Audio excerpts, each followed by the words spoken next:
a little piece called Serious Hater Intervention Time. It's an acronym for shit. Running around with a sense of doom must make you happy. Sensing that gloom over your straight locked or nappy hair, making you think that they're looking at you right there. Never considering the fact that they might be looking right past you. You're not the only one in the room. Besides, it's very possible that they were looking at somebody else. Or you made them feel like you were looking at them yourself.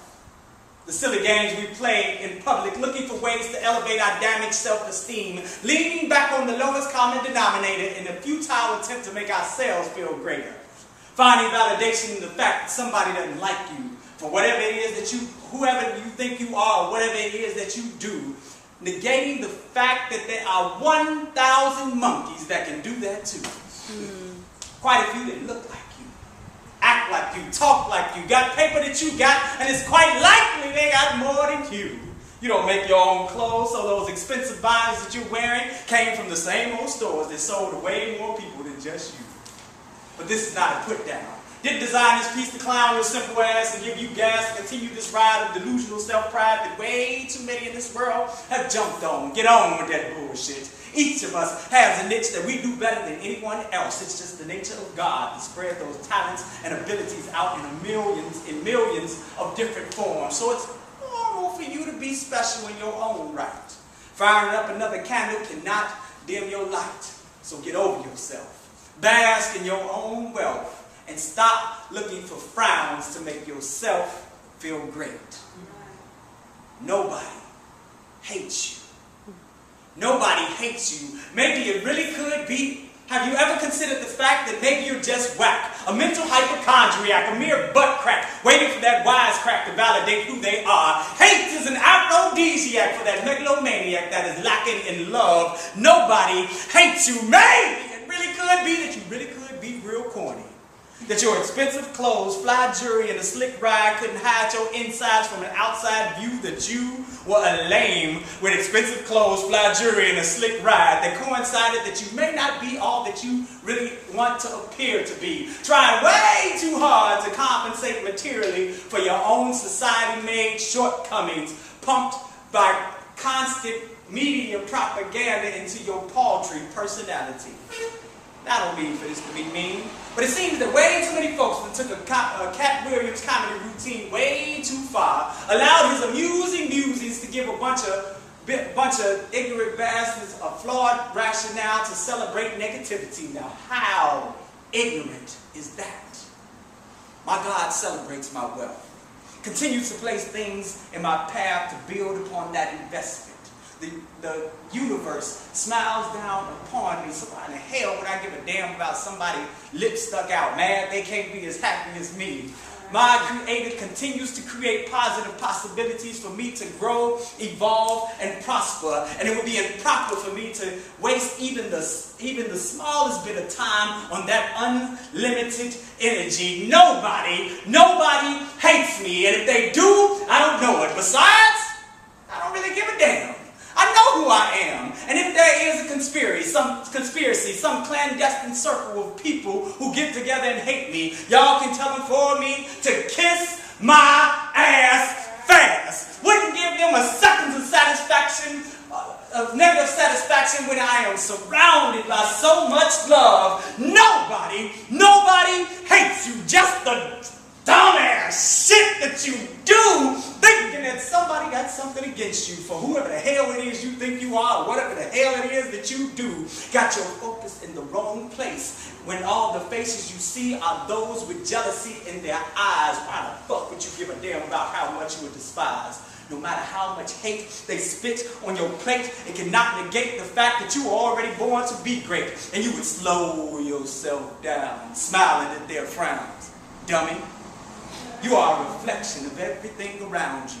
And if it's a bunch of simple-minded bastards mad at your success, you and your success, then, dear friend, so are you.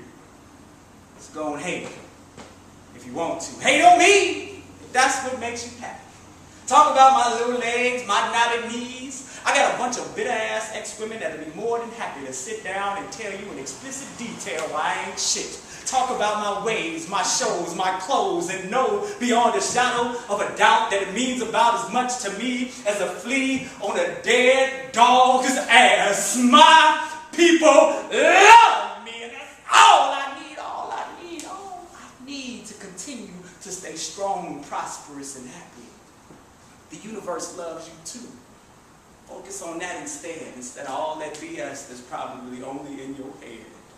Celebrate your milestones and that of any and everybody. And let's help end the spell of this hate-filled negativity. Discopoet Khari B. Emmett Till was the crispest addicts of the modern-day human rights movement. As his disfigured, fully suited corpse, simultaneously swollen and crushed, blackened from decomposition and the evil of pink men laying lifeless in an open casket, opened up life to a movement of a people who didn't want to take it no more. Denise, Cynthia, Carol, and Addie Mae, better known as four little girls from Birmingham, were blown to far more than four little pieces at the 16th Street Baptist Church by monsters who wanted to see that movement stopped. But the movement kept moving. Then they shot, dismembered, and dissolved in acid Lumumba, blasted in the back of Medgar, assassinated Malcolm, murdered Martin, exiled Assata, made a mockery of Chisholm, ambushed Hampton, co-opted Pot, imprisoned Mumia, demonized Wright, marginalized the movement, and the moment seemed to pass into the past. Orwell once quoted, "He who controls the present controls the past. He who controls the past controls the future."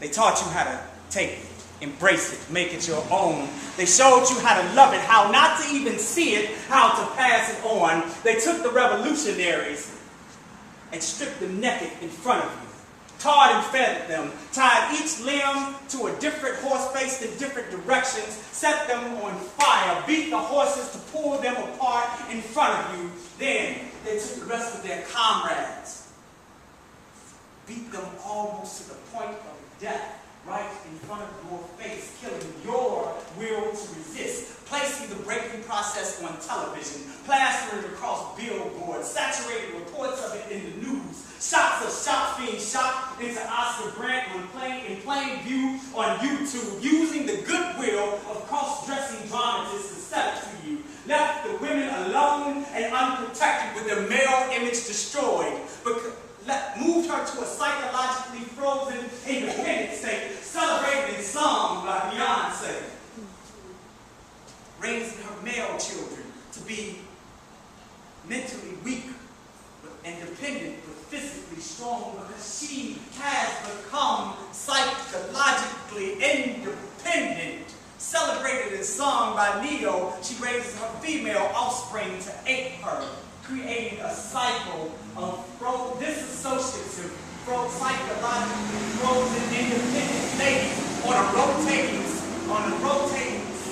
cycle that orbits in its own axis until some phenomenon occurs and reshifts the position of the slave in you. The alleged Willie Lynch created an orbiting cycle while colonially defined Negroes started a movement. But cycles continue. Movements falter.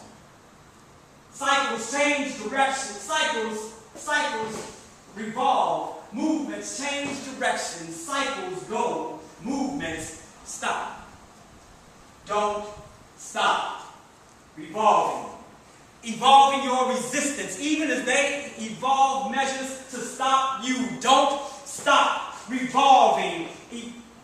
Solving these problems of oppression from those who are in so much more fear of you. Don't stop revolving, involving yourself in every action that further frees you. You are not free. The illusion of their power binds you, blinds you to your own nationality, accepting their construct of race, placing the truth in your face and your unwillingness to accept the responsibility. You are not free. The perceived power of easier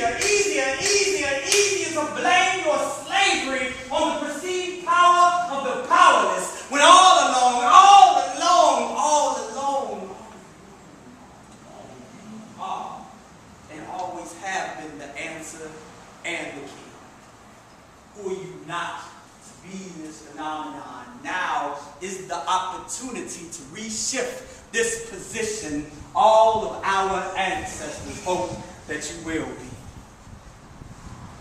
Fear and ignorance is no longer an excuse.